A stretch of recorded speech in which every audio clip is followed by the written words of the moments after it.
Uh, Thank you, Madam Moderator, and thank you to the CGRET project for inviting us and providing this opportunity to brief you on the some of the developments that has occurred in the context of this MRV framework for developing countries. While I've prepared a extended presentation, in the interest of time, since I think we are way into the lunch break, I will skip some of those presentations and just cover a few slides which I believe to be the key ones.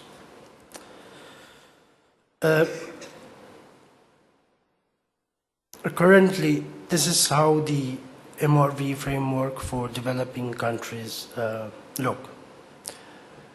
You can sort of say that there are three baskets of MRV framework. There is one which happens, there is that international MRV, then there is domestic MRV, and very specific to one particular theme, which is RED plus MRV. Technically, this is also this would be part of the international MRV, but just for purpose of presentation, I just took it out of that. At the international level, there are two layers of reporting: national communication, which is supposed to be reported by developing countries every 4 years, and biennial update reports every 2 years. Within the developing countries, SEEDs and LDCs have the flexibility in terms of the submission, timing of the submission. And then since COP13 in Bali, the process of consideration of national reports submitted by developing countries was initiated for the first time. And it was in Warsaw COP last year, not very far away in time, where most of this essential operational details for the MRV framework became sort of complete.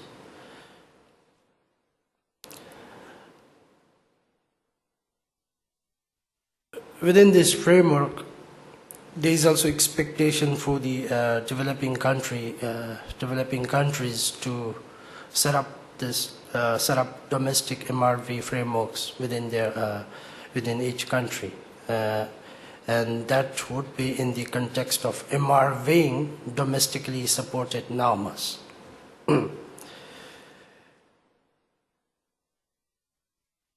At the COP19, a general guidelines for setting up or describing such a framework was agreed, but it is, I must point out that the use of that guideline, general guidelines, it's not mandatory, it's a voluntary one. If parties wish to use that, they are free to do so.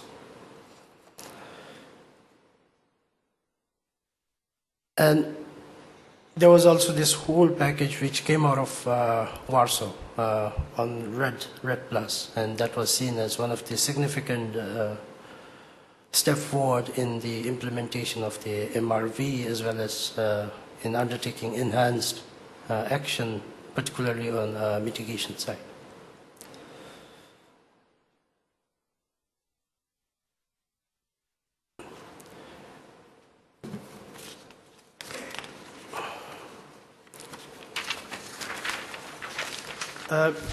On the reporting side, just to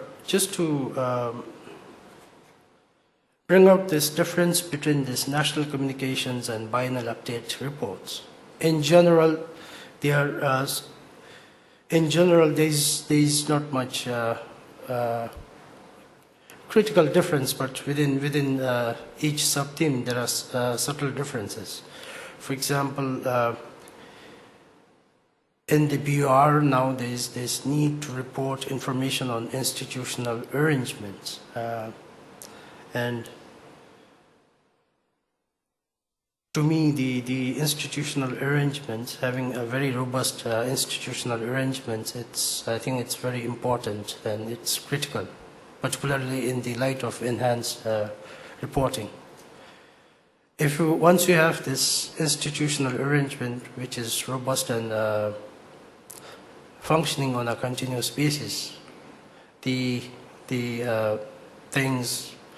other principles of reporting like consistency, accuracy, I think this will come gradually with time. On the inventory, now there are more specification in the BURs. For example, it's mandatory for a country to include or report a year which is at least which does not go beyond 4 years of submission. For example, if you plan to submit your if you intend to submit your BUR in 2014, the mandatory inventory year according to the guidelines would be 2010. And similarly, if your submission time is 2015, then the mandatory inventory year for that report would be 2011. The other difference is on reporting mitigation. In the national communication, it's very broad. You can basically report anything as you see fit or appropriate in the context of mitigation. Now for BURs, the reporting, it's in much more structured and very, there are certain specifications. For example, you need to report, if you report on mitigation actions, you need to provide description of that action, the sector coverage, the gases coverage, the assumptions and methodologies that you have used, the steps that you envisage to undertake to implement that action, the progress of the implementation, and also the impacts both in terms of emission reduction as well as contribution to the sustainable development.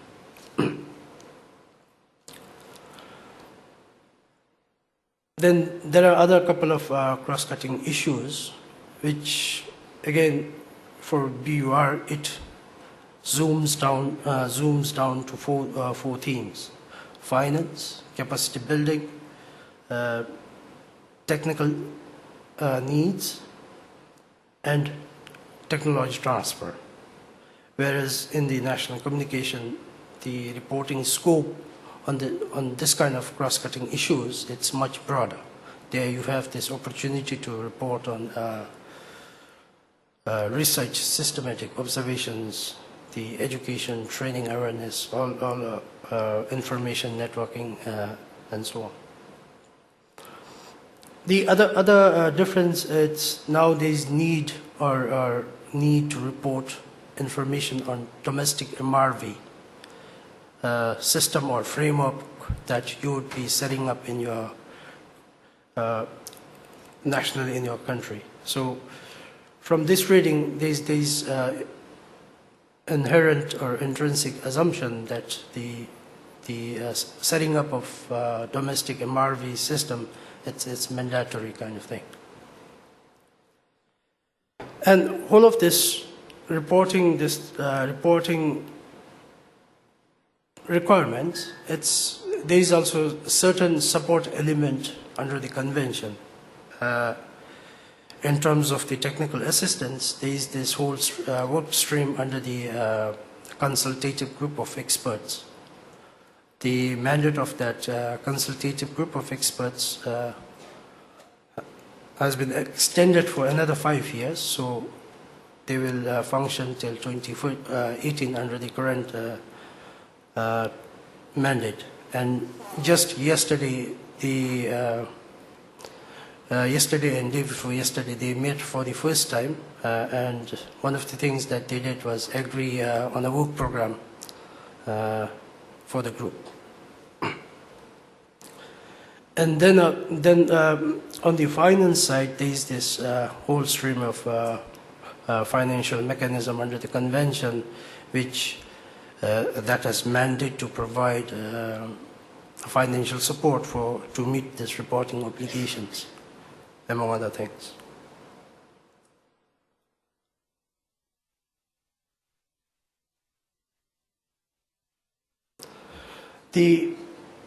Then we have this process of consideration of the reports, national reports. The national communication itself, it's not subject to this ICA process. It will be the BUR that will be subjected to this process of consideration. And the application of this process to a country is triggered by timing of the submission of its BUR. As per the modalities and procedures, the ICA for a particular country will be initiated within 6 months of submission of its BUR. So the submission date of your BUR triggers this ICA process. Within this process, there are 2 steps. The technical analysis, and that step will be followed by facilitative sharing of views.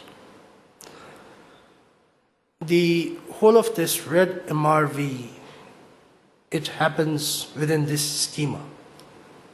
In general, the process of this consideration would follow these general steps, but within these general steps, there are certain things which are very specific to red. For example, the red plus information, or information and data, which is submitted to take advantage of this result-based action or incentives, it is to be reported as technical analysis to BURs. And once country puts forward that interest and submits the information, this would then go through this ICA process. And for a country who has expressed interest and requested for such assessment or analysis, the composition of team would be slightly different. As per the red MRV decision, there will be 2 independent experts, which would be on top of the experts that would be normally engaged to assess the BURs. So these 2 experts would do nothing but look at this information on red plus related testing, and at the end, the output of their analysis will be separate from the overall analysis of the BUR. As an output of this technical analysis of BUR, the output would be a summary report. And for those countries that that requested for or that participates in this red plus listing, there will be additional report in addition to this summary report. The additional report, which I think it's called as a technical report, but that would then just capture the results of the analysis of the information and data on result-based actions. In terms of the timeline, once the technical team is done with the technical analysis, they have 3 months to prepare this summary report. Once they are done with this, once they have this draft summary report, it's shared with the concerned country.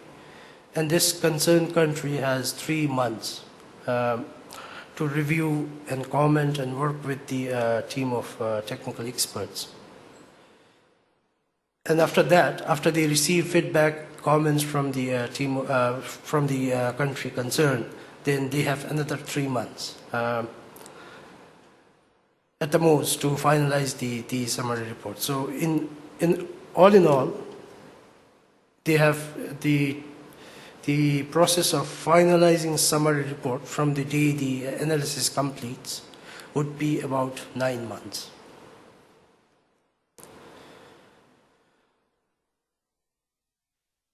Once the technical analysis is done for those for those countries, then they'll be subject to the second step, which is facilitative sharing of views. And as per the procedures and modalities, that would be in the form of workshop under the SBI, it could be anywhere from 1 to 3 hours of session for a party or for a group of parties. The result of that second step, second process, would be record of the discussions at that workshop.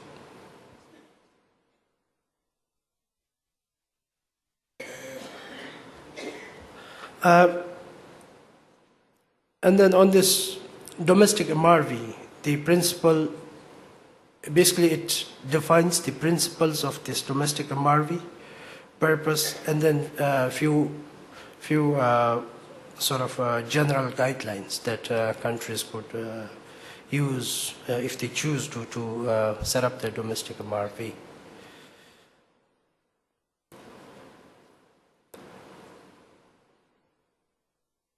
I'll not go through these details, but I think I have more or less covered this. Just to conclude,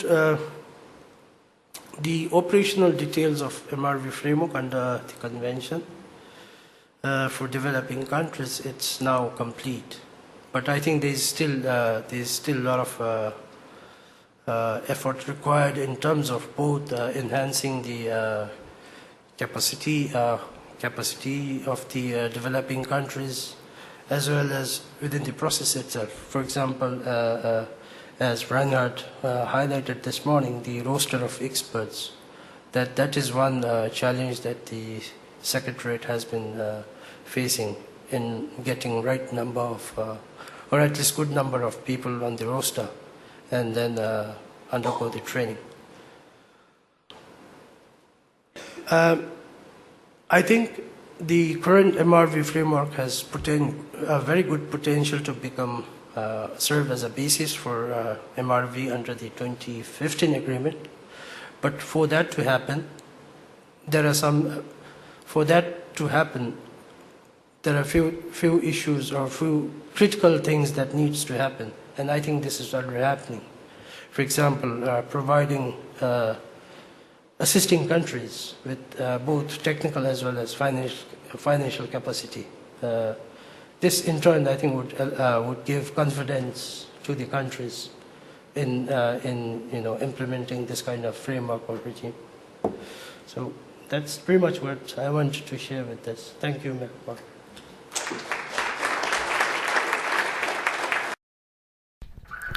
Thank you for watching. For more information, see cdred.org.